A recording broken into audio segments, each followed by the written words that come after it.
L'or est parfois présenté comme la panacée universelle, en cela qu'il serait l'unique solution permettant de surmonter tous les scénarios macroéconomiques. Est-ce que c'est vrai?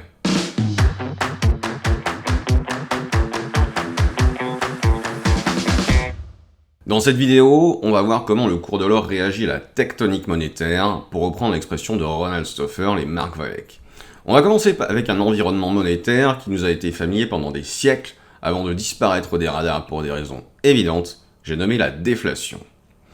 Comme l'indiquait Ronald Stoffer dans une conférence d'avril 2020, jusqu'en 1930, la plupart du temps, nous avions de l'inflation et de la déflation.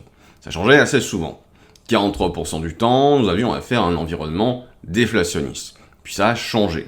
Depuis 1971, nous n'avons eu qu'une seule phase très éphémère de déflation, à savoir en 2008. Sur le graphique suivant, issu du rapport Goldman Trust 2015, on peut voir la performance de l'or au cours d'une sélection de périodes historiques de déflation. Alors, ce graphique est intéressant, mais afin d'avoir une vision représentative de notre époque, on va limiter l'analyse à la performance de l'or depuis que le cours du métal a été fixé librement par les forces du marché au début des années 70. Donc je ne commenterai pas les résultats issus de The Golden Constant, l'étude du statisticien Roy Jastram, qui porte sur l'évolution du prix de l'or et son pouvoir d'achat réel en Grande-Bretagne et aux États-Unis entre 1560 et 1976. Je me bornerai à relever au sujet de l'or qu'en 2008, le métal s'est apprécié de 5,6% en dollars et de 10,5% en euros. Alors, quel est le raisonnement économique sous-jacent à ce résultat? Voici ce que j'expliquais dans mon livre en 2013. En période de déflation, comme les agents économiques diffèrent leurs projets de consommation, les actifs se vendent difficilement, d'où une baisse auto-entretenue de leur prix. La liquidité devient synonyme de sécurité et le cash est l'actif le plus prisé.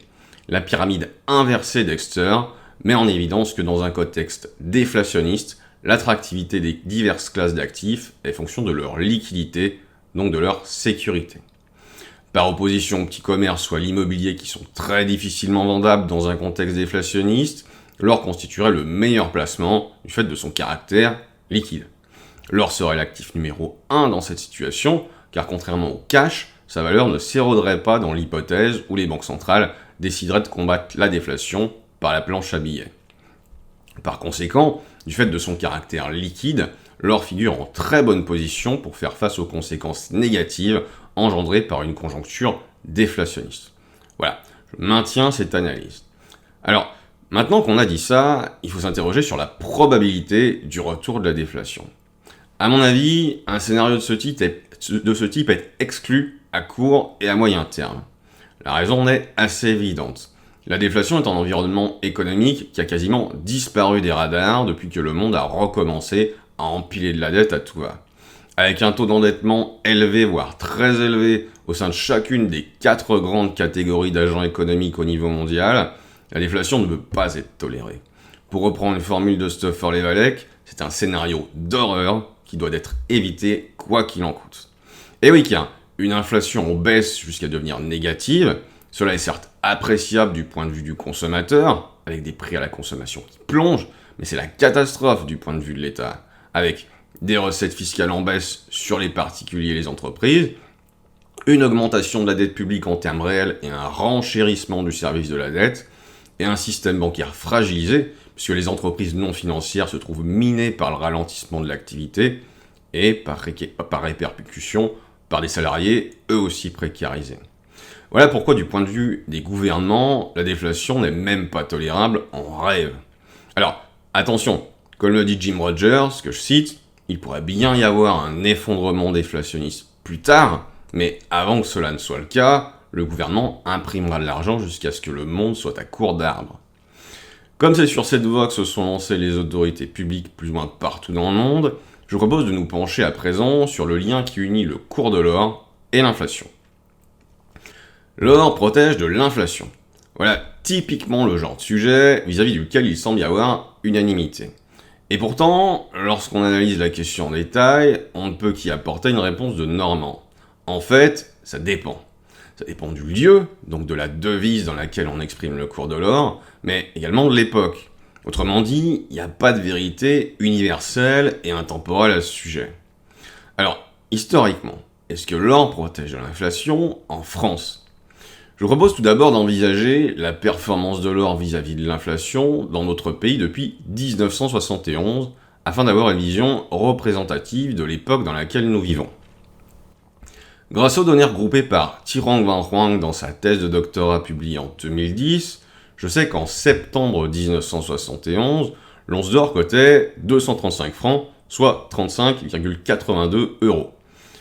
50 ans plus tard, en septembre 2021, l'once d'or cotait aux alentours de 1500 euros. Autrement dit, si vous aviez acheté ou reçu des pièces ou des lingots en 1971, alors 50 ans plus tard, vous auriez enregistré 4087% de performance. Dans le même temps, l'inflation cumulée en France est montée à près de 730%. Alors, est-ce qu'il faut en conclure que l'or protège l'épargnant français de l'inflation?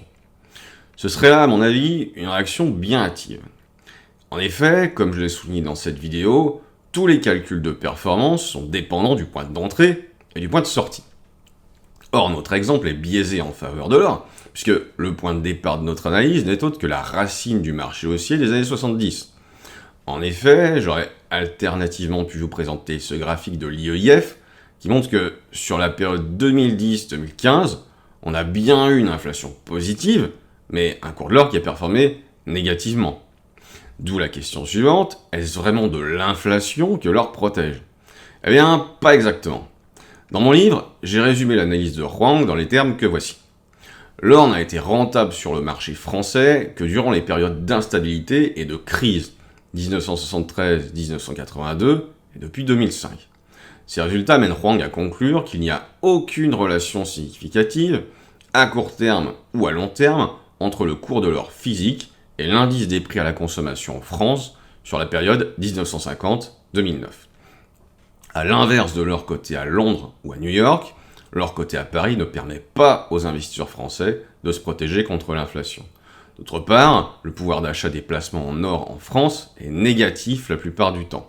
D'autre part, il n'y a aucune relation systématique, à court terme et à long terme, entre le cours de l'or coté à Paris et l'indice des prix à la consommation.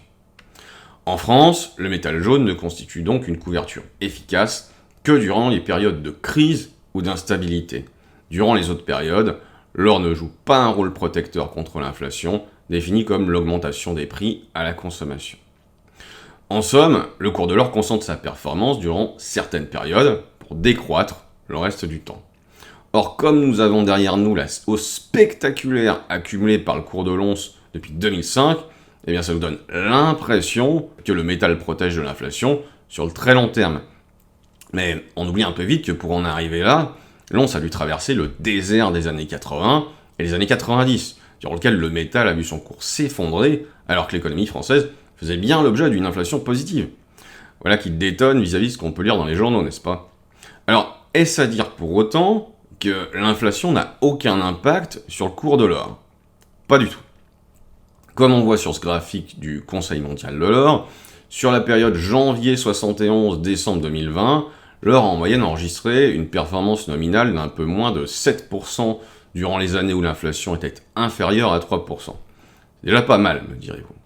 Seulement voilà, les années où l'inflation était supérieure à 3%, le cours de l'or a augmenté de 15% par an en moyenne, comme le relève le Conseil mondial de l'or.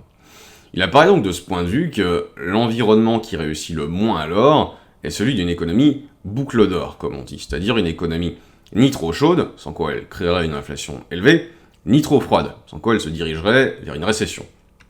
Au contraire, au plus l'inflation est élevée, au plus l'or tend à performer. Alors, c'est un constat intéressant, mais on peut faire beaucoup mieux. Grâce à ce graphique d'incrémentum, on apprend quelque chose de beaucoup plus instructif quant au rapport qu'entretiennent le cours de l'or et l'inflation. Ici, les métaux précieux, or et argent, figurent en gris, et il apparaît que là où leur cours s'emballe le plus, c'est en période d'inflation en hausse, et cela quel que soit le niveau d'inflation de départ. Au contraire, leur cours n'a augmenté en moyenne que de 3% par an lorsque l'inflation était stable, et c'est lorsque l'inflation était en baisse que le cours de l'or et de l'argent a en moyenne le moins augmenté. Ici encore, quel que soit le niveau d'inflation de départ. On peut aller encore plus loin. Ce graphique représente la performance réelle mensuelle totale moyenne des principales classes d'actifs entre 1950 et 2020, dans les périodes où l'inflation est en hausse en fonction du niveau d'inflation de départ. Les barres bleu clair représentent les cas de figure où on partait d'une inflation entre 1 et 3%, et les barres bleu foncé représentent les situations où le niveau d'inflation de départ était supérieur à 3%. Et ce qu'on constate, c'est que la performance de l'or est positive dans les deux cas, avec une inflation en hausse, mais surtout que le métal performe environ 6 fois mieux lorsque le niveau d'inflation de départ était supérieur à 3% que lorsqu'il était inférieur à ce niveau. Donc, pour résumer ce que l'on apprend grâce à ces trois graphiques, je dirais que l'or tend effectivement à bien protéger les investisseurs contre un niveau d'inflation élevé ou très élevé, mais que le lien qui unit le cours de l'or et l'inflation tient plus à la tendance de cette dernière qu'à son niveau. Et enfin que l'or performe d'autant mieux que l'inflation est à la fois en hausse et élevée. Voilà. Vous voyez que les choses sont tout de même plus compliquées que le voudrait le poncif selon lequel l'or protège de l'inflation. Reste à évoquer comment le cours de l'or réagit lorsque l'inflation est certes de mise, mais que la croissance économique stagne ou laisse la place à une récession. Alors, comment le cours de l'or réagit-il en cas de stagflation ? Le graphique suivant, qui nous est proposé par le Conseil mondial de l'or, permet d'aboutir à une réponse chiffrée. Il présente la performance moyenne réelle, c'est-à-dire corrigée de l'inflation, en dollars des principales classes d'actifs entre 1973 et 2021 en fonction du régime macroéconomique. Comme on peut le constater, avec 32,2% de performance annuelle réelle en moyenne, l'or a été un vainqueur incontestable en période de stagflation. C'est donc le climat macroéconomique idéal pour le cours de l'or. Notez au passage qu'en période de stagflation, la performance des actions tend à être négative, alors que le métal jaune écrase les matières premières et les obligations. Voilà, nous en avons terminé avec l'étude des relations qu'entretiennent le cours de l'or et les différents scénarios macroéconomiques standards, mais c'est pas tout. Comme la situation pourrait être encore pire, il me faut également vous présenter les liens qui unissent le cours de l'or à différents scénarios de crise, voire de catastrophe. Alors, comme je voudrais pas que vous preniez une balle perdue, je vous invite à nous retrouver dans la prochaine vidéo, équipé de votre casque et de votre gilet pare-balles. À bientôt!